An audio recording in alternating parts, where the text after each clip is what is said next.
Salut la team et bienvenue dans cette week overview pour la semaine du 7 juillet. Semaine sur notre cycle de force sur lequel on va faire un 5 x 5 répétitions, un truc assez classique en termes de force. On va le faire à 75%, donc légèrement en dessous de ce qui peut se faire habituellement, on est plutôt sur du 80%. Donc du coup normalement, charge plutôt bien maîtrisée pour un 5 x 5. On va le faire sur un format par contre EDOMOM, donc ça va enchaîner assez rapidement. Vous allez le faire jeudi sur le deadlift, vendredi sur le front squat. Suivi de ces 5 répétitions lourdes, on aura un petit travail d'explosivité comme d'habitude. Sauts horizontaux d'abord sur notre deadlift où vous allez avoir 3 sauts pour cumuler une distance max. Et sur le front squat, vous faites vos front squats et vous aurez 3 box jumps à hauteur relativement haute, maîtrisée, mais 3 box jumps d'affilée à réaliser tout de suite après nos répétitions, histoire d'aller chercher un petit peu d'explosivité sur vos jambes. En guise d'haltérophilie, on aura aussi un travail en EDOMOM sur 4 séries, un petit complexe sur lequel vous pourrez monter en charge progressivement. Vous allez avoir un travail de squat clean d'abord, front squat, puis push jerk. Donc sur ce petit complexe de 3 répétitions, on va se laisser 4 fenêtres de 2 minutes sur lesquelles on pourra continuer à monter en charge en sachant qu'on aura déjà pas mal travaillé le mouvement, que ce soit en technique avant, et vous aurez eu l'occasion de monter en charge de manière à ce que votre première série soit déjà une série de travail aux alentours de 60-70%. Sur notre gymnastique, on se retrouvera mardi pour un petit skill sur les handstand push-up. On est sur beaucoup d'inversions avec Mayhem et on va continuer là-dessus. Sur l'inversion, du coup, on va faire un petit travail de pré-fatigue en tenant notre position de handstand sur le mur pendant 10 secondes. Et ensuite, en fonction de votre niveau, vous pourrez choisir un niveau facile, un petit peu plus intermédiaire, un petit peu plus difficile. Pour ce qui est des personnes qui n'auraient pas les HSPU, on va partir sur un travail d'excentrique, donc on va tenir 10 secondes et ensuite on va faire 3 à 5 descentes en excentrique contrôlées sur le mur. Pour ceux qui ont déjà les HSPU, on va travailler le keeping handstand push-up, donc je tiens mes 10 secondes et je fais 5 à 7 répétitions. Et pour les autres, on pourra partir sur du déficit keeping handstand push-up avec toujours cette petite pré-fatigue de 10 secondes avant. Sur ce format-là, on sera sur 5 tours, 1 minute 30 par tour, histoire de récupérer un petit peu. Ça devrait largement suffire pour vous fumer un petit peu les épaules.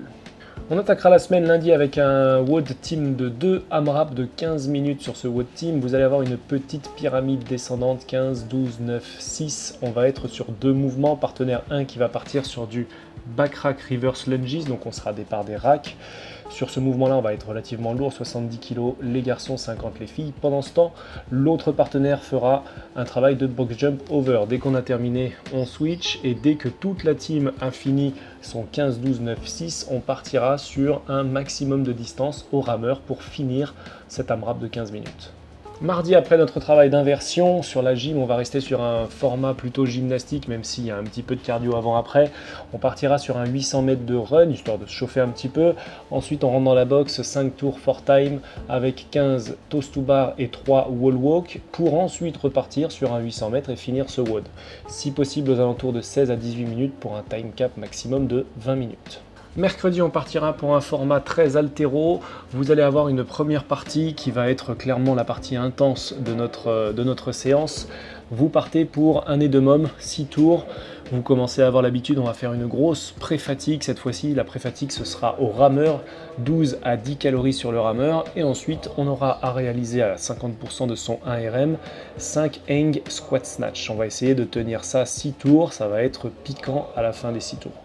Dès qu'on a réalisé ça, donc vraiment la partie vraiment intense de notre séance, on partira sur un petit renfort un petit peu plus à la cool, un petit peu de strict press et de dumbbell snow angel en 10-10, une petite minute, 1 minute 30 de pause entre les tours et on fera 3-4 tours histoire de terminer sur une note un petit peu plus muscu à la cool sur ce mercredi. Jeudi, après notre travail de deadlift, on partira sur un WOD assez rapide à mettre en place, un eco bike et un petit peu de burpees. On partira sur un team de 2 avec 3 tours for time, 40 à 32 calories sur l'eco bike, 20 burpees synchro avec son partenaire. Les calories sont à partager, les burpees sont à faire en synchro, 3 tours le plus rapidement possible. Et on terminera notre semaine avec un dernier AMRAP de 10 minutes, AMRAP sur lequel vous allez devoir réaliser un rope climb et 10 ring push-up. 10 minutes assez court, assez intense, on visera les 7 tours pour les plus techniques d'entre vous sur ce petit AMRAP de 10 minutes qui finira tranquillement notre semaine.